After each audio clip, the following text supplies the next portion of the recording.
I'm Cynthia Aguirre with your headlines from North Texas. In Tarrant County, closing arguments in Tanner Horner's murder trial are now set for May 5th, and his attorneys are preparing their defense. For the first time, we're hearing Horner confess that it was his alter ego he says is to blame for killing Athena Strand. Senior crime and justice reporter Rebecca Lopez has been in the courtroom to bring us up to speed.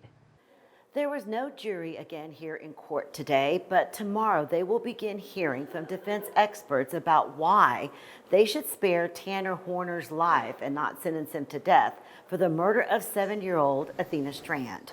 The judge has held hearings for 3 days to listen to what the jury will hear from the defense team's experts. Horner's lawyers laid out a portrait of a man they say is deeply impaired but still responsible for what he did. A forensic psychiatrist told the court Horner has several diagnoses, including ADHD, depression, substance abuse, and is on the autism spectrum. She says those conditions affect how he processes situations and why he is not empathetic about what he did. She testified his mental health issues are not an excuse for what he did to Athena, but explained how mental health causes him to make bad decisions. Horner told multiple defense experts about how he killed Athena and tried multiple times to strangle and smother her. After his arrest, Horner told detectives his alter ego named Zero killed Athena, not him. But the defense's own experts say he lied about that and made up the alter ego, and he does not have multiple personality disorder or is bipolar. Tomorrow, the jury will be back in court, and they will hear from some of those experts as well as people who know Tanner Horner, including his mother. In Fort Worth, I'm Rebecca Lopez. Back to you. Texas House Speaker Dustin Burrows wants to regulate gaming platforms like Roblox after a simulation of the Robb Elementary mass shooting was found in the game. Burrows wants lawmakers to look into keeping children who play games on live safe. Roblox came under scrutiny after one group of users was recreating tragic school shootings within the game. The Texas Attorney General sued Roblox last year for allegedly exposing children to sexually explicit content. In a statement to USA Today, Roblox chief safety officer said any glorification of the Robb Elementary school shooting concerned the company and that behaviors which promote violent extremism and depictions of sensitive real-world events are against our policies, end quote. Vendors started scrambling when Painted Tree boutiques abruptly closed all of their stores, including several in North Texas. But as Mitty Hicks reports, there's a new effort underway tonight to help them. Y'all means for all. Words from the first sign you see when walking into the Mosaic Makers Collective in Bishop Arts. We represent over 150 women around the state of Texas in this location. Those words at the entrance rooted in the owner's passion. So this is Melt Candles. She's from Dallas. She is a teacher. And mission of uplifting Texas small business owners. This right here, Dallas, Texas map. This is by Easy Hand Goods. Oh, that's cool. This is so popular. So when businesses were left without a branch to stand on after Painted Tree's sudden closure, she decided to branch out and add space in her store for those impacted, and by hosting a webinar. Knowing how to pivot and diversify your income when something happens, like a big retail closure or an online shutdown. So how do you do that? That's what I'm exploring in this webinar.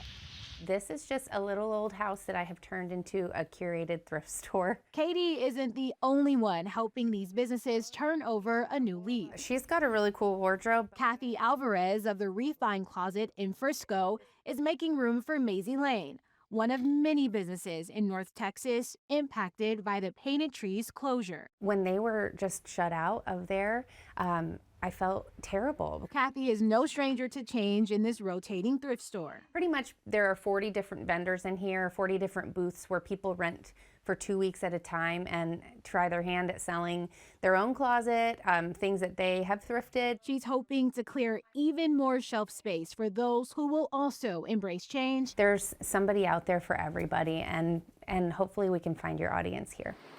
Even though they didn't ask to. In Dallas, I'm Mitty Hicks. You may be part of a mystery and not even know it. Someone is paying good money to gauge public opinion as the Dallas Mavericks consider where to call home when their lease expires at the AAC. Cole Sullivan reports on what survey questions can tell us about the move. Ugh, another spam text. That's what WFAA photojournalist Giovanni Garcia thought when Sarah from Clear Insights texted him this survey. But the questions it asks about a new arena for the Dallas Mavericks and testing out using tax money to pay for it sent us on a days-long mystery we still have not figured out. I read polls for fun and profit. Vinny Minchillo is a political consultant we called for expertise. A question asking where the Mavs should play after their AAC contract ends caught his attention. The options include Dallas City Hall, the old Valley View Mall, and, this is new, an unnamed location in Dallas County, but outside Dallas city limits. Remember, the Mavs ownership has the old Texas Stadium site, too. That gives you 3 really good locations that the team is looking at. He says the survey also tests talking points about using tax dollars to pay for a new arena. If an election were held today, one question asks, would you vote yes in favor or no against a proposition to impose a hotel-motel tax of 2% and a car rental tax of 5% to pay for an arena? They are really looking at a public-private partnership where the team puts up some number of hundreds of millions of dollars and the voters will be expected to put up quite a bit of money too. And that brings us to the mystery. Who paid thousands of dollars to run this poll that went to a lot more people than just the guy standing behind our camera? It sure feels like the owners of the Mavericks would be behind this. A spokesperson just told us the team did not commission that survey. Next month, Dallas City Council members are set to debate abandoning the City Hall site, and the Mavs say they want to decide on a new arena location by July. In Dallas, I'm Cole Sullivan. One day after we reported on a small plane crash in Florida, we've just learned of another one. But this incident involved a teenage pilot from North Texas, and his quick thinking allowed him to walk away unscathed. Authorities say Anders Brock Utne was logging his required flight hours when the Piper's engine failed.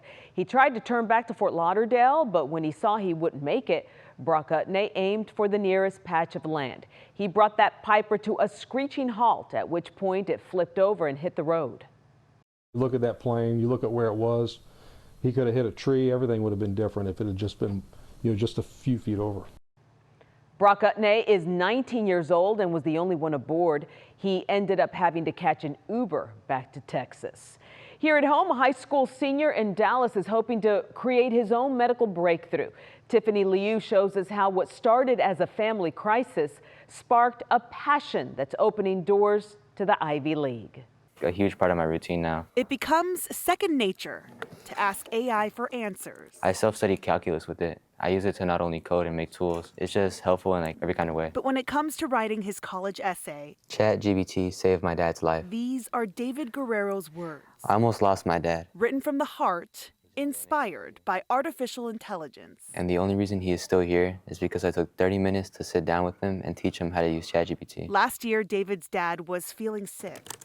They put his symptoms into ChatGPT. And ChatGPT said that you're possibly having a early onset of a heart attack, that you should go to the hospital immediately. From their Oak Cliff home, they rushed to the emergency room. It was true. He was having a heart attack. He says using AI saved his father's life. The doctor said that if he spent any more time, there's a huge chance he would have had a heart attack while driving to the hospital. It's the reason David wants to study computer science and math and one day develop a medical AI tool.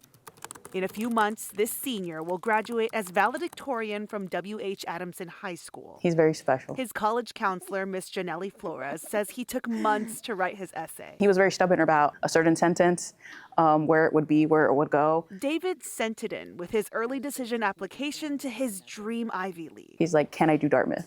And I said, if there's anybody in this school that could do Dartmouth, it's you. AI can't create the genuine moment when David found out. I got in. He's heading to Dartmouth in the fall I had to pay nothing out of pocket. on a full ride. If someone who struggles with basic Google searches can diagnose themselves and save their own life, what could this do across the world? In a world of artificial intelligence, David is focused on the real impact. This is the question I ask myself now, and the question one day I will find the answer to. In Dallas, I'm Tiffany Liu. And those are your headlines from North Texas.